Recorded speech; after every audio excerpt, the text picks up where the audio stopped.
4వ రోజు వచ్చేటువంటిది పాడ్యమి.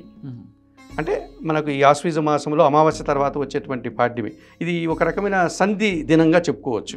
ఇటు ఆశ్వీజ మాసానికి అటు కార్తీక మాసానికి మధ్యలో ఈ పాడ్యమిని బలిపాడ్యమని కూడా పిలుస్తుంటారు.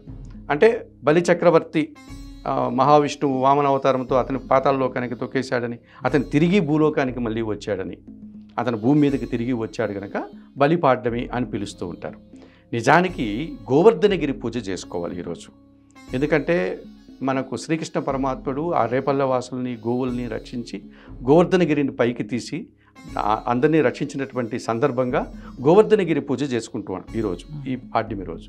గోవర్ధనగిరి పూజ చేసుకుంటే మనకు పల్లెటూరు వాతావరణంలో పంట పొలాలు, నదులు, అడవులు, పశువులు ఇవన్నీ ఉంటాయి. సో శ్రీకృష్ణ పరమాత్మని పూజ చేస్తాం, ఆయనకి ఇష్టమైనటువంటి గోవుల్ని ఆరాధిస్తాం. అలాగే మన పొలాల దగ్గర, మన నదుల దగ్గర, మనకు పొలాల దగ్గర ఉండే గుట్టలు, కొండల దగ్గర పూజ నిర్వహించుకొని ఆనందంగా కాలం గడిపేటువంటి పరిస్థితి కనిపిస్తుంది.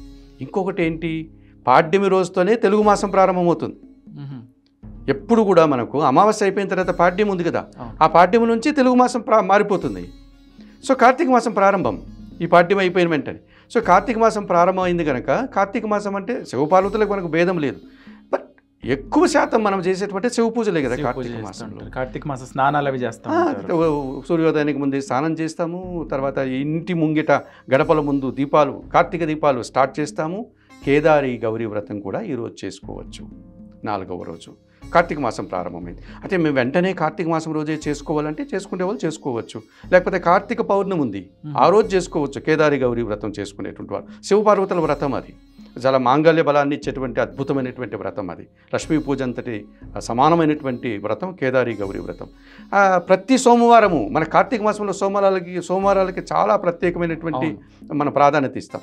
సో ఈ కార్తీక మాసంలో వచ్చే ఏ సోమవారమైనా కేదారి గౌరీ వ్రతం చేసుకోవచ్చు.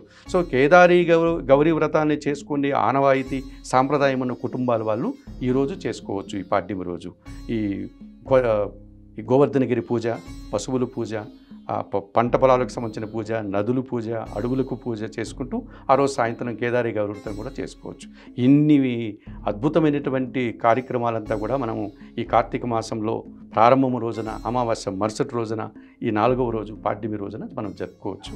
అది మనకు మంగళవారం రోజు వచ్చింది.